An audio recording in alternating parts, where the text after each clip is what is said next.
שלום,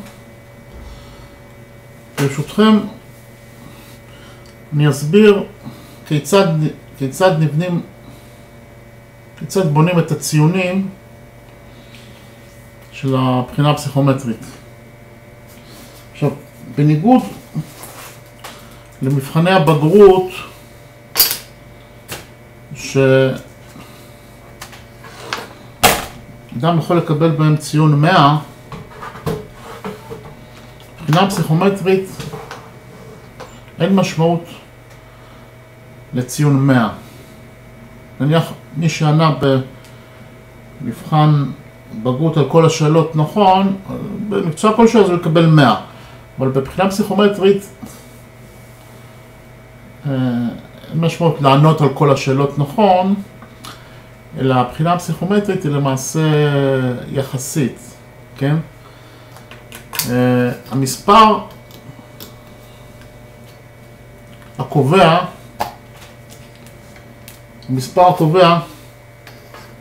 הוא המספר 1000. המספר הקובע הוא המספר 1000, ולמעשה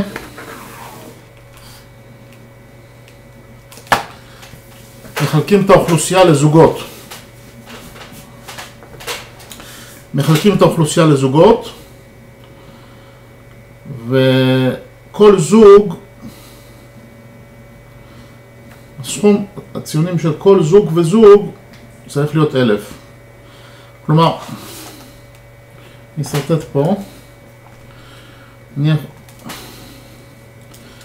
חושב, זה סקאלה, נניח זה 800,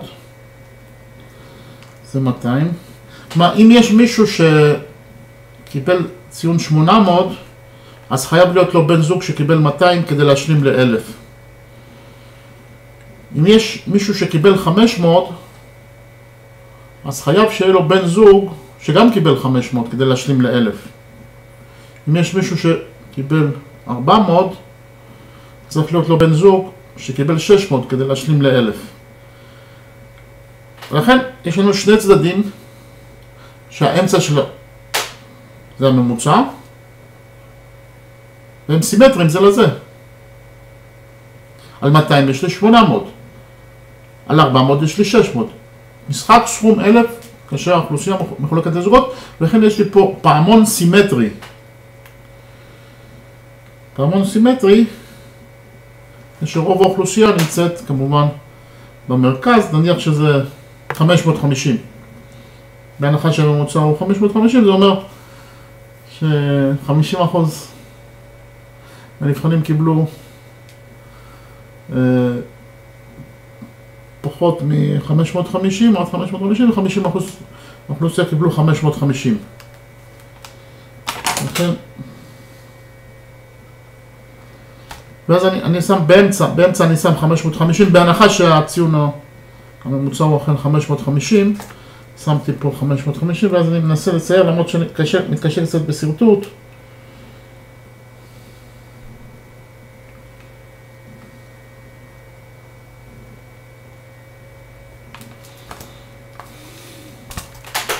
כן, ככה זה ייראה בערך.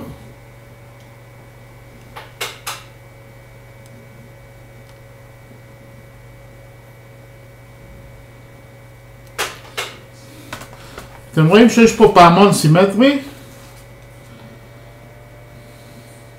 ומשחק סכום 0 כאשר למעשה, תשימו לב, ציר ה-X שלי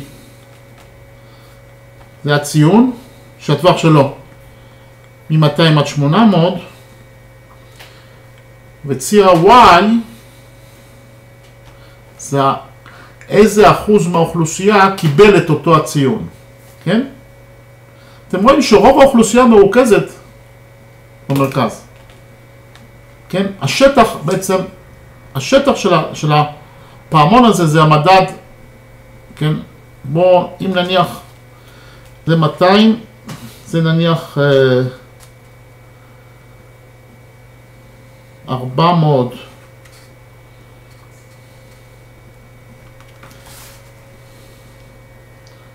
וזה 600, שימו לב שרוב האוכלוסייה, כן, אם הפעמון הוא מדד לכמות האנשים שקיבלו את הציון, השטח הכי גדול נמצא באמצע. עם הסטיית תקן, כן? עם הסטיית תקן, כן? עם הסטיית תקן של 1 או 2, בהנחה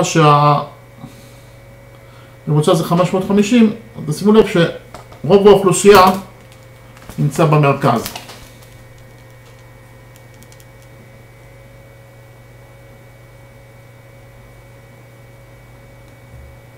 כן, זה השטח המקווקו, איפה שנמצאת רוב האוכלוסייה, זאת אומרת, רוב האוכלוסייה יש בערך סטיית תקן אחת ימינה או שמאלה מהממוצע שזה 550. כך שאין משמעות לעניין של לענות על כל השאלות, נכון? כמו בבגרות, אלא זה אחד יחסית לשני כאשר משחק סכום 1000, כן? כן, הציון הפסיכומטרי זה משחק סכום 1000. משחק סכום 1000, כן, כאשר בעצם המרחקים מהממוצע זה סטיית תקן. כן, אם ניקח את הממוצע שזה 550, אז נדמה לי שהאחוז הגדול, אני לא הסתכלתי כרגע על ההגדרות הזה, אבל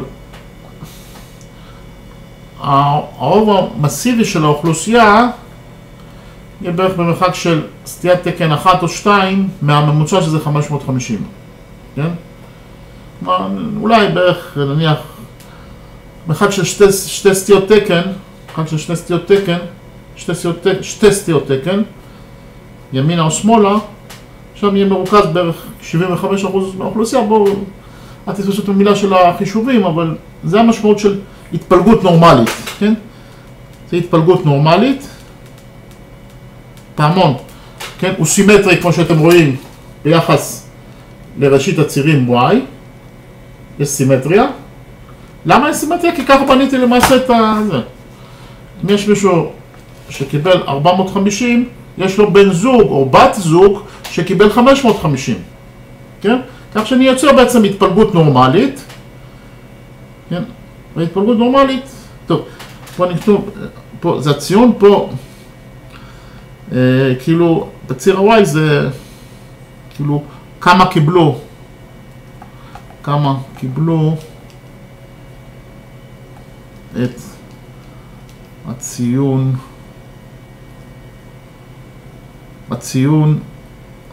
כן, שמופיע בציר ה-X. המופיע בציר ה-X.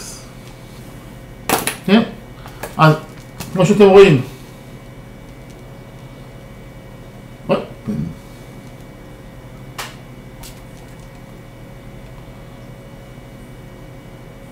לא רואים את זה. לכבות את האור אולי.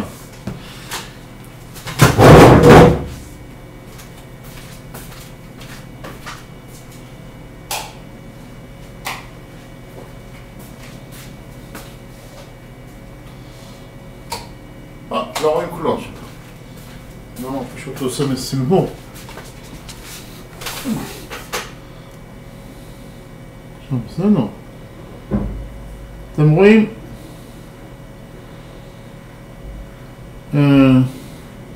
נניח ש...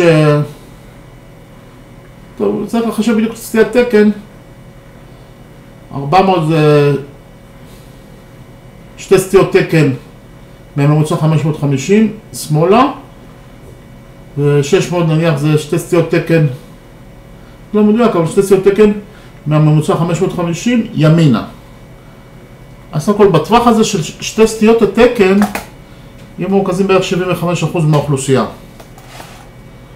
ולגרף הזה קוראים התפלגות נורמלית בסטטיסטיקה. ככה למעשה זה בנוי. פה הדברים הם למעשה יחסיים. אין פה משהו מוחלט כמו בבגרות, אלא תמיד זה אחד יחסית לשני.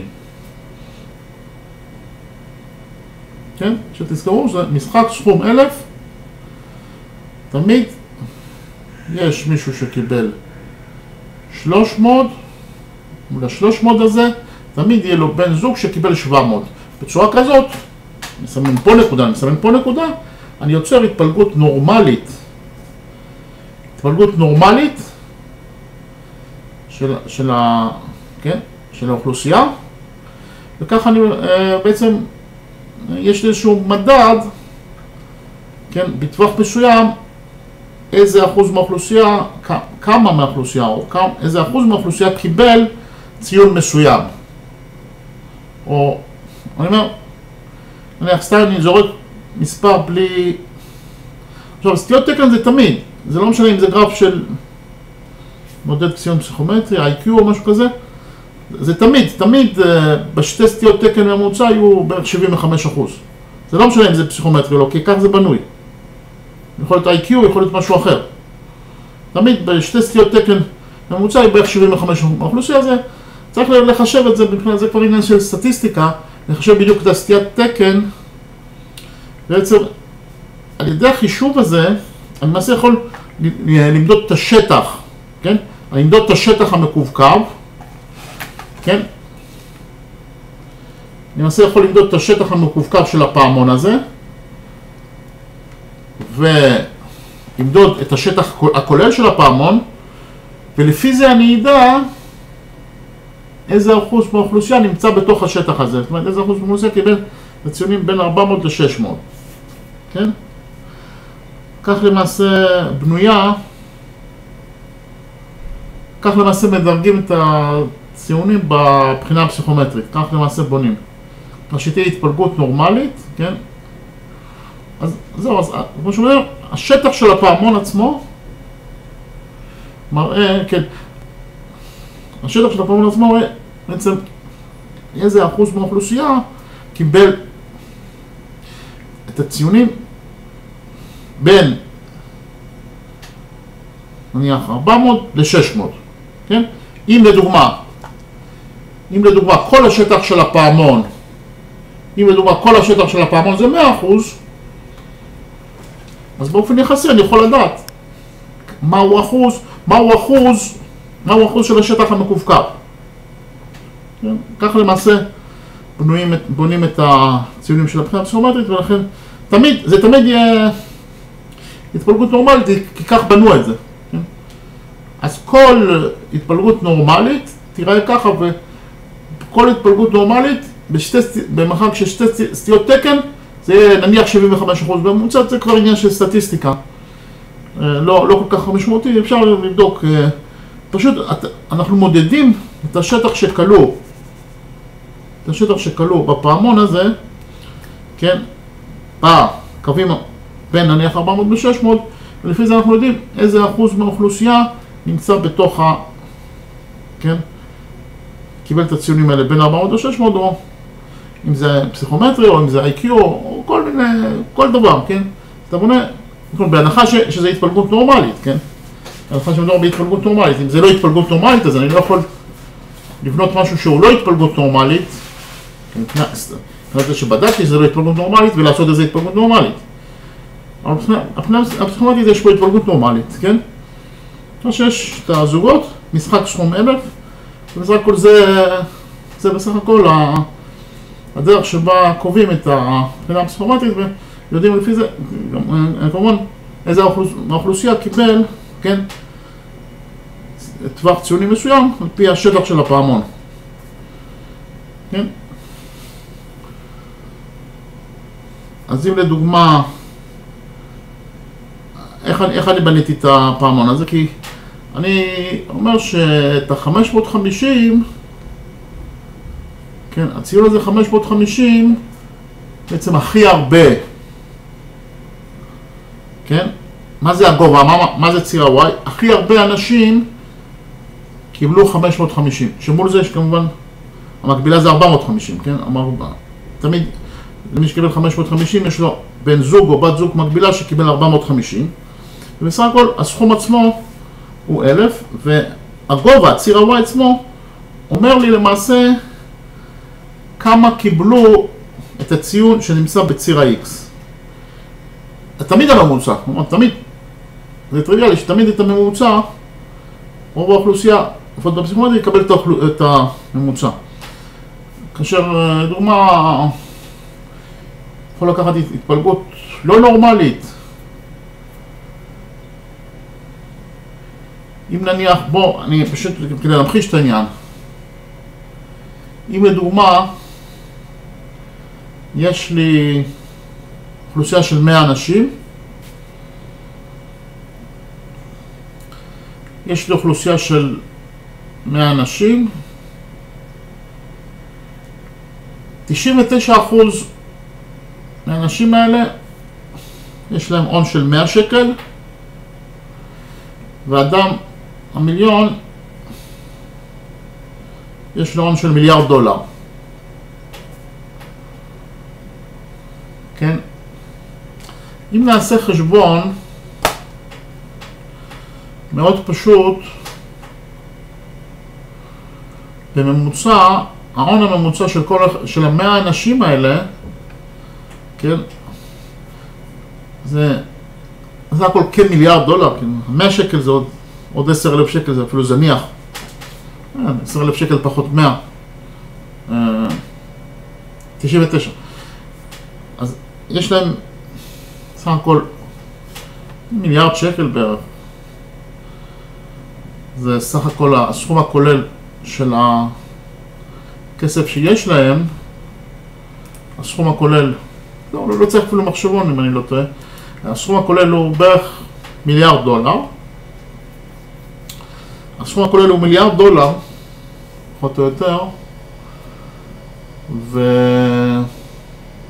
ולכן בממוצע, אם יש 100 אנשים, תחלקו, כן?